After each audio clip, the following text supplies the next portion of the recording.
Nous sommes depuis, si vous voulez, pratiquement un mois en train de parler du retour de Jésus-Christ.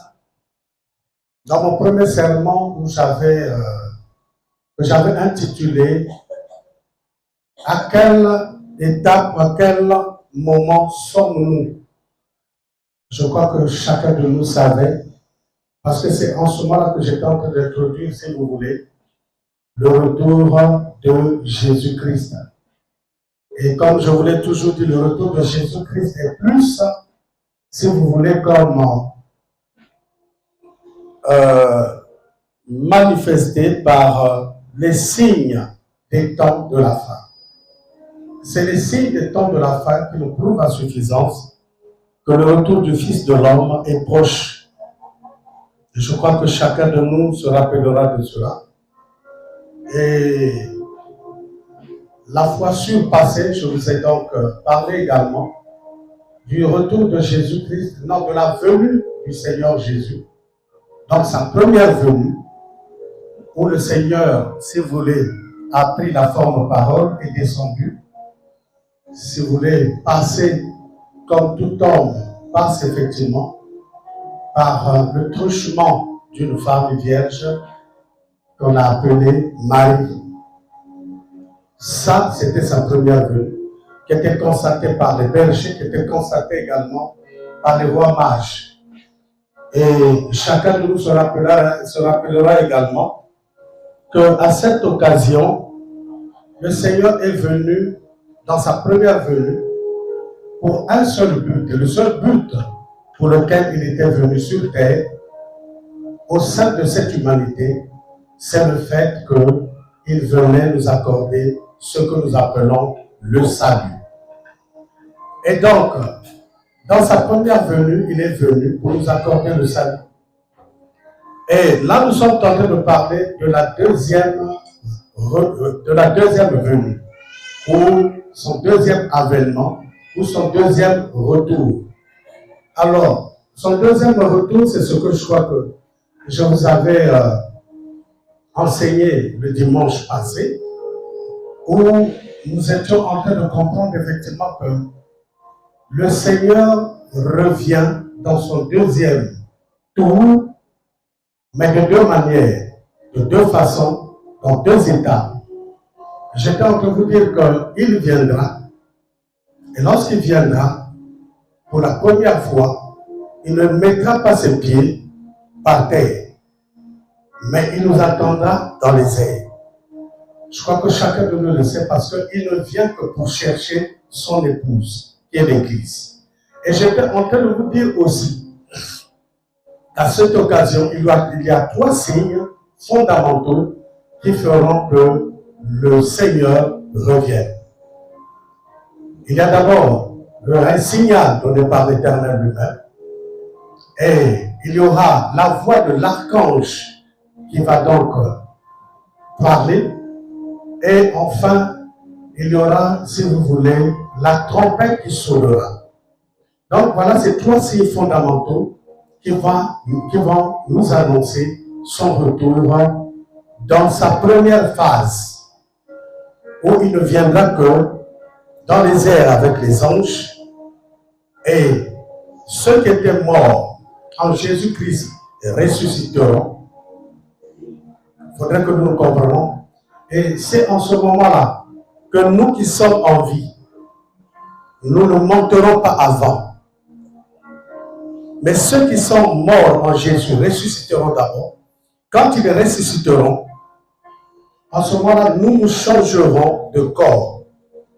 Nous allons porter ce que vous appelez le corps incorruptible, le corps pratiquement que portent les anges, où tu pourras marcher, tu peux traverser les murs. Tu peux partir d'ici jusqu'à Talaya en traversant les murs. Tu n'auras plus besoin de prendre un bus et tout, non. Le corps des anges.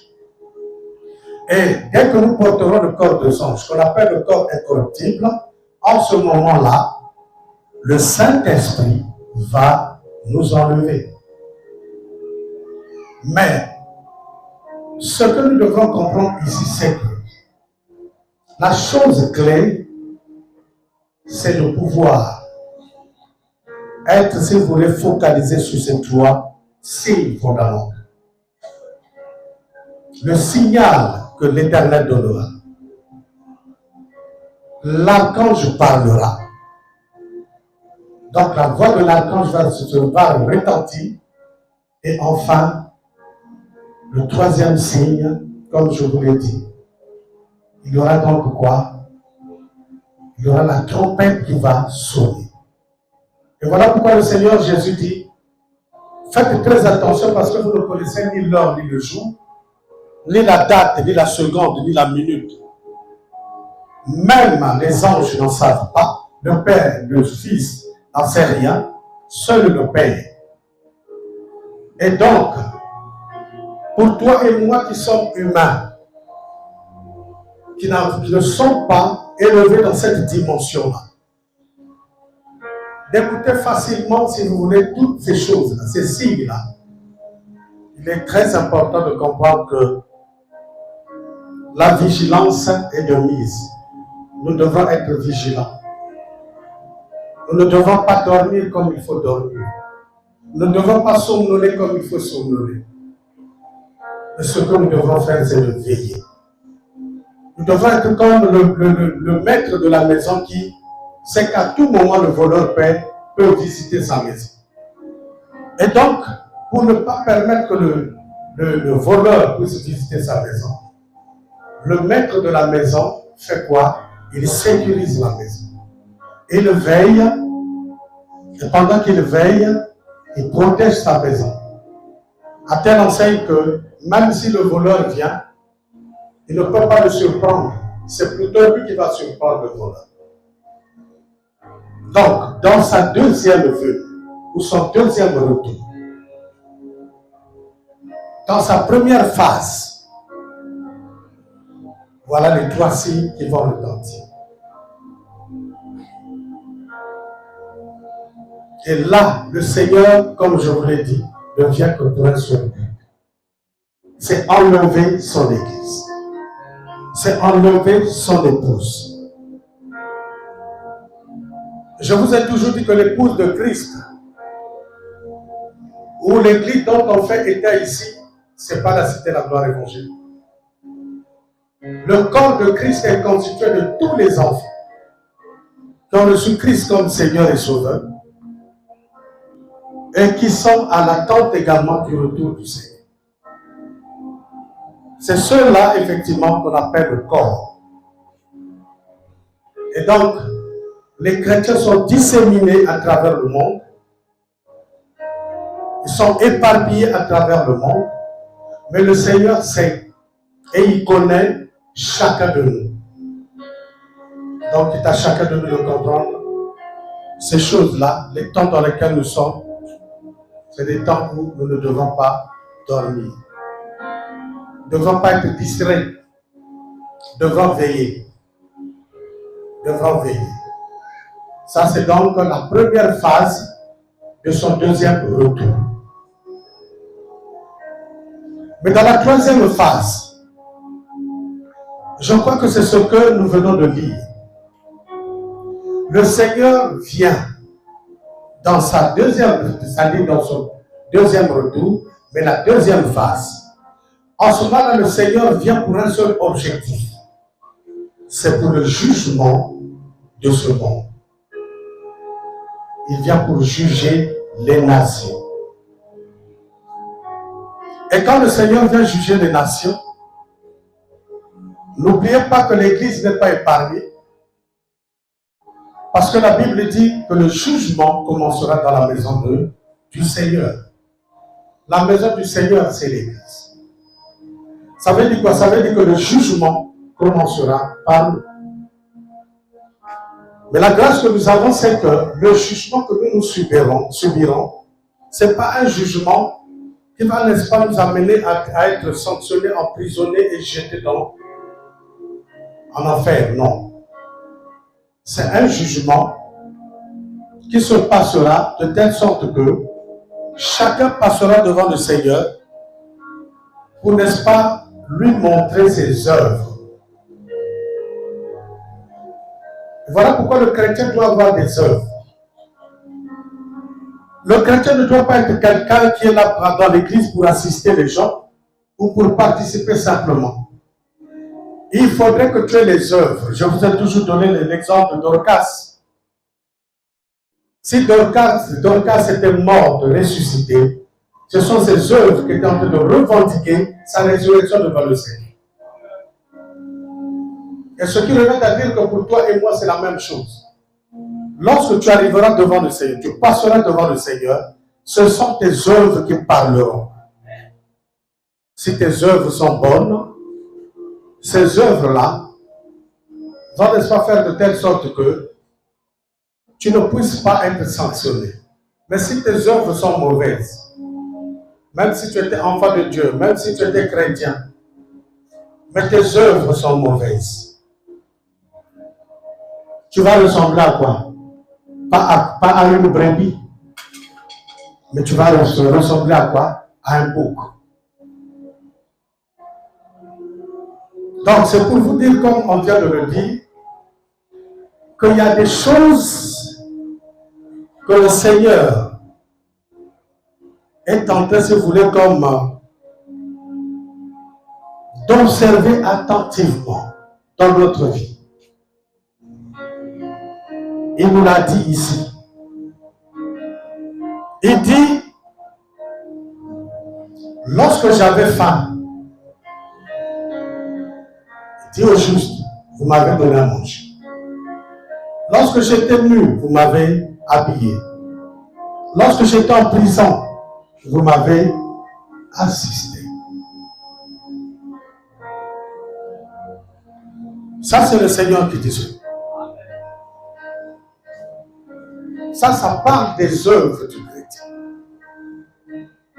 Mais lorsque nous nous regardons, bien-aimés, posons-nous la question de savoir, est-ce que, même entre nos frères et sœurs, cet amour-là existe?